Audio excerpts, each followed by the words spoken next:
আপনি কি সেলাই কাজে একদম নতুন? শর্ট পায়জামা কাটিং নিয়ে কনফিউজ হয়ে আছেন? তাহলে আজকের ভিডিওটি আপনার জন্য। কেননা এই ভিডিওতে এত সহজে বোঝানো হয়েছে, নতুনরা একবার দেখলেই তৈরি করতে পারবেন। এখানে আমি একটা ছিটকে দুভাঁজ করে শার্ট করে নিয়েছি। পুরো পায়জামাটা কাটিং করার জন্য এখানে আমি ২ মিটার ছিট নিয়েছি। এখানে ছিটটাকে দুপাট করে ভাঁজ করেছি। এবার প্রথমে আমি ১.৫ ইঞ্চ করে ওপর থেকে দাগ দিয়ে নিলাম। এবার দাগটাকে সোজা করে টেনে দিলাম।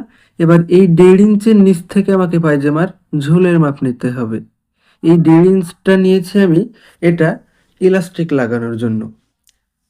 তারপরে এই ১.৫ ইঞ্চ বাদ দিয়ে ঝুলের মাপ নিতে হবে, যতটুকু ঝুল হবে তার থেকেও ৩ ইঞ্চ এক্সট্রা নিতে হবে। এবার এই দাগগুলোকে আমি সোজা করে দিলাম। এবার ওপর থেকে আমি ১২ ইঞ্চিতে দাগ দিচ্ছি। উপরে যে ১.৫ ইঞ্চটা ইলাস্টিক লাগানোর জন্য আছে সেটা বাদ দিয়ে। এখানেও সেম ১২ ইঞ্চি দাগ দিচ্ছি। এবার দাগটাকে মিলিয়ে দেব। এবার এখানে আমাকে ফিটিংস মাজার মাপ নিতে হবে। ফিটিংস মাজার মাপ যা হবে তাকে ৪ দিয়ে ভাগ করে ১ ভাগ নিতে হবে এবং তার সঙ্গে ৩ ইঞ্চ এক্সট্রা নিতে হবে।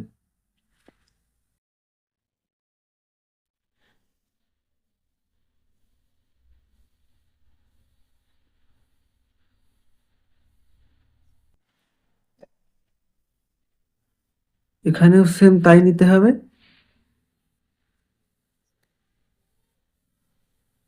এবার দাগটাকে সোজা করে দেব।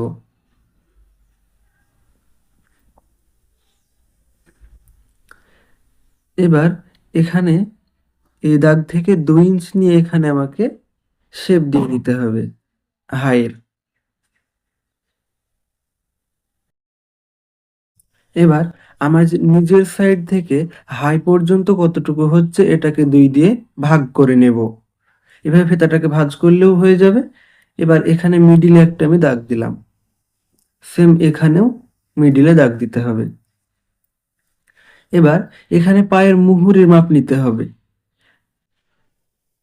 পায়ের মুহুরির যতটুকু মাপ হবে সেটাকে ২ ভাগ করে নিতে হবে। এখানে আমার ৬ ইঞ্চ, তাই মিডল দাগ থেকে ২ সাইডে ৩ ইঞ্চ করে আমি দাগ দিয়ে নিলাম। এবার ১/২ ইঞ্চ করে এক্সট্রা নিতে হবে সেলাইয়ের জন্য।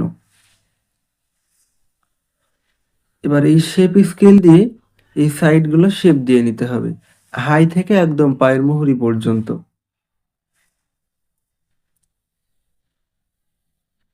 এই সাইডের শেপটা দিয়ে নিলাম। এবার নিজের সাইডের শেপটা দিয়ে নিতে হবে। এখানে আমি খুব ভীষণ দুঃখিত যে ভুলে একটা আমি দাগ দিয়ে ফেলেছিলাম। ১/২ ইঞ্চ এক্সট্রা নিয়েছিলাম, ওই দাগটাতেই দিতে হবে। ভেতরের দাগটা ভুল হয়েছে। আপনারা ঠিকভাবে কাটিং করে নেবেন। এবার এই মার্ক বরাবর আমি কাটিং করে নিচ্ছি।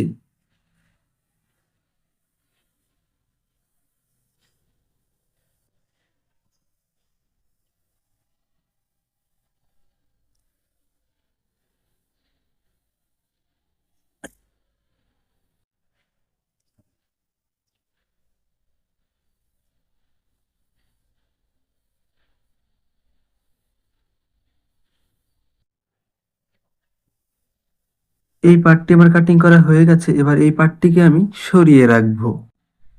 এবার এখানে আমি একটা ছিটকে দুভাঁজ করে ভাঁজ করে নিয়েছি এবং উপরের দিকে ২ ইঞ্চ করে একটি সোজা দাগ দিয়ে নিয়েছি।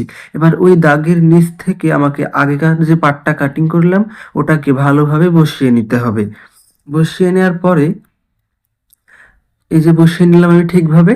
এবার হাইয়ের সাইডে আমাকে ১.৫ ইঞ্চ করে এক্সট্রা নিতে হবে। হাইয়ের সাইডে ১.৫ ইঞ্চ করে এক্সট্রা নিতে হবে। এই যে ১.৫ ইঞ্চ করে আমি দাগ দিচ্ছি, পুরো সাইডটা এভাবে ১.৫ ইঞ্চ করে দাগ দিয়ে নেব।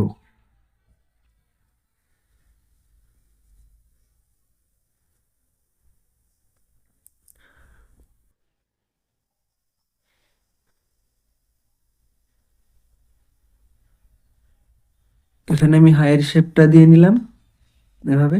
এবার এই সাইডটাতেও দাগটা দিয়ে নিচ্ছি।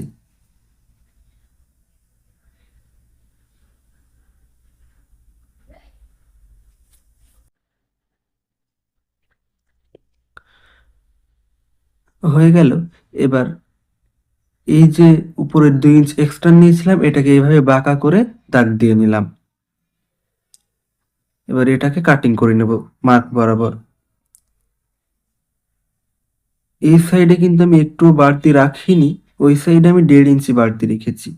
এই সাইডে বাড়তি রাখার কোনো প্রয়োজন নেই।